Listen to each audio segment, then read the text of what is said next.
ನೋಡಿ ಏನೇನು ಕೊಟ್ಟಿದ್ದಾರೆ ದರ್ಶನ್ಗೆ. ಚಾಪೆ, ಮಲಗಕ್ಕೆ ಚಾಪೆ, ದಪ್ಪ ಬೆಡ್ ಕೊಡೋದಿಲ್ಲ ಜೈಲಿನಲ್ಲಿ. ಯಾಕೆ ಅಂದರೆ ನೀವು ಸಡನ್ನಾಗಿ ತಪಾಸಣೆ ಆದ ಸಂದರ್ಭದಲ್ಲಿ ಆ ಬೆಡ್ಡಿನ ಒಳಗೆ ಏನೇನೋ ಬಚ್ಚಿಡ್ತಾರೆ ಕೈದಿಗಳು ಅಂತ. ಸಿಮ್ ಕಾರ್ಡು, ಸಣ್ಣ ಮೊಬೈಲು, ಗಾಂಜಾ ಗಿಂಜಾ ಇಟ್ಟುಬಿಡ್ತಾರೆ.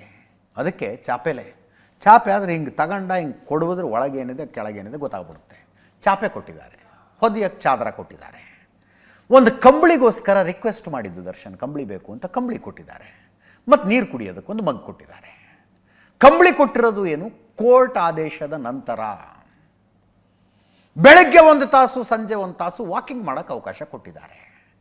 ದರ್ಶನ್ ಭೇಟಿಗೆ ಯಾರಾದರೂ ವಕೀಲರು ಹೋದರೆ ಅವರ ಯಾರು ಬಂದಿದ್ರು, ಎಷ್ಟೊತ್ತಿಗೆ ಒಳಗೆ ಹೋದ್ರು, ಎಷ್ಟೊತ್ತಿಗೆ ಹೊರಗೆ ಬಂದರು ಅಂತ ಸಪ್ರೇಟ್ ರಿಜಿಸ್ಟರ್ನಲ್ಲಿ ಬರೀತಾರಂತೆ. ಸಪ್ರೇಟ್ ರಿಜಿಸ್ಟರ್ನಲ್ಲಿ ಜೈಲಿನಲ್ಲಿರುವ ಎಲ್ಲ ಕೈದಿಗಳಿಗೂ ಹಿಂಗೆ ಸಪ್ರೇಟ್ ರಿಜಿಸ್ಟರ್ ಇಟ್ಟಿದ್ದೀರಾ ನೀವು ಅಂತ ದರ್ಶನ್ ಪರ ವಕೀಲ ಸುನೀಲ್ ಕುಮಾರ್ ಅವರು ಕೇಳಿದ್ರು.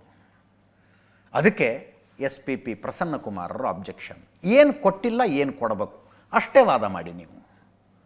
ನ್ಯಾಯಾಲಯದ ಆದೇಶದ ಪ್ರಕಾರ ಏನು ಕೊಡಬೇಕಾಗಿತ್ತು, ಏನು ಕೊಟ್ಟಿಲ್ಲ ಅಷ್ಟೇ ವಾದ ಮಾಡಿ ಅಂತ ಜಡ್ಜು ಅದನ್ನೇ ಹೇಳಿದ್ರು. IP ನಾಯಕ್ ಅವರು ಯಾವ ಸೌಲಭ್ಯ ಕೊಟ್ಟಿಲ್ಲ ಅದನ್ನು ಮಾತ್ರ ಮಾತಾಡಿ, ಏನೇನೋ ಮಾತಾಡ್ತೀರಿ ಯಾಕೆ ಅಂತ. ಅದಕ್ಕೆ ಸುನೀಲ್ ಕುಮಾರ್ ಹೇಳಿದ್ರು, ಜೈಲು ಮ್ಯಾನ್ಯುವಲ್ ಚಾಪ್ಟರ್ 6ನಲ್ಲಿ ಸ್ಪಷ್ಟವಾಗಿ ಹೇಳಿದೆ ಚಳಿಗಾಲದಲ್ಲಿ ಥಿಕ್ ಮ್ಯಾಟ್ರೆಸ್ ಕೊಡಬೇಕು ಅಂತ. ಅಂದರೆ ಚಳಿ ಆಗುತ್ತೆ, ಸ್ವಲ್ಪ ದಪ್ಪಗಿರೋ ಹೊದಿಕೆ ಕೊಡಬೇಕು ಅಂತ ಜೈಲ್ ಮ್ಯಾನ್ಯುವಲ್ನಲ್ಲಿ ಕ್ಲಿಯರ್ ಆಗಿದೆ.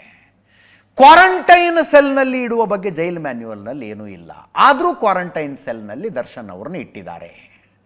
ದರ್ಶನ್ ಸೆಲೆಬ್ರಿಟಿ ಅಂತ ಭದ್ರತೆಗೆ ಪ್ರತ್ಯೇಕವಾಗಿ ಇಟ್ಟಿದ್ದೀವಿ ಅಂತ ಹೇಳ್ತಿದ್ದಾರೆ ಅಂತ ಸುನೀಲ್ ಕುಮಾರ್ ಹೇಳಿದ್ದಕ್ಕೆ SP ಪ್ರಸನ್ನ ಕುಮಾರ್ ಹೇಳಿದ್ರು, ದರ್ಶನ್ ಸೆಲೆಬ್ರಿಟಿ ಅಂತ ನಾವು ಎಲ್ಲೂ ಹೇಳಿಲ್ಲ ಅಂತ. ದರ್ಶನ್ ಸೆಲೆಬ್ರಿಟಿ ಅಂತ ನಾವೆಲ್ಲಿ ಹೇಳಿದ್ದೀವಿ? ಅದಕ್ಕೆ ಸುನೀಲ್ ಕುಮಾರ್ ದರ್ಶನ್ ಪರ ವಕೀಲರು, ಹೈ ಸೆಕ್ಯೂರಿಟಿ ಯಾರ್ಯಾರಿಗೆ ಕೊಡಬೇಕು ಅಂತ ಮ್ಯಾನ್ಯುವಲ್ನಲ್ಲಿದೆ. ನಕ್ಸಲೈಟ್ಸಿಗೆ ಕೊಡಬೇಕು, ಟೆರರಿಸ್ಟಿಗೆ ಕೊಡಬೇಕು, ತುಂಬ ಡೇಂಜರಸ್ ನಟೋರಿಯಸ್ ಕ್ರಿಮಿನಲ್ಗಳಿಗೆ ಹೈ ಸೆಕ್ಯೂರಿಟಿ ಕೊಡಬೇಕು. ಈ ಯಾವ ಕೆಟಗರಿಯಲ್ಲಿ ದರ್ಶನ್ ಬರ್ತಾರೆ? ಇಲ್ವಲ್ಲ. He is not a Naxalite, he is not a terrorist. ತುಂಬ ಡೇಂಜರಸ್ ಆದಂಥ ಕ್ರಿಮಿನಲ್ಲು ಯಾರ್ದೋ ಜೊತೆಗಿದ್ರೆ ಯಾವಾಗ ಏನು ಮಾಡಿಬಿಡ್ತಾನೆ ಹೇಳೋದಕ್ಕೆ ಬರೋದಿಲ್ಲ ಅನ್ನುವಂಥ ಕ್ರಿಮಿನಲ್ ಏನಲ್ಲ. ಹಂಗಿದ್ದ ಮೇಲೂ ಯಾಕೆ ಕ್ವಾರಂಟೈನ್ ಸೆಲ್ಲಲ್ಲಿ ಇಟ್ಟಿದ್ದೀರಿ?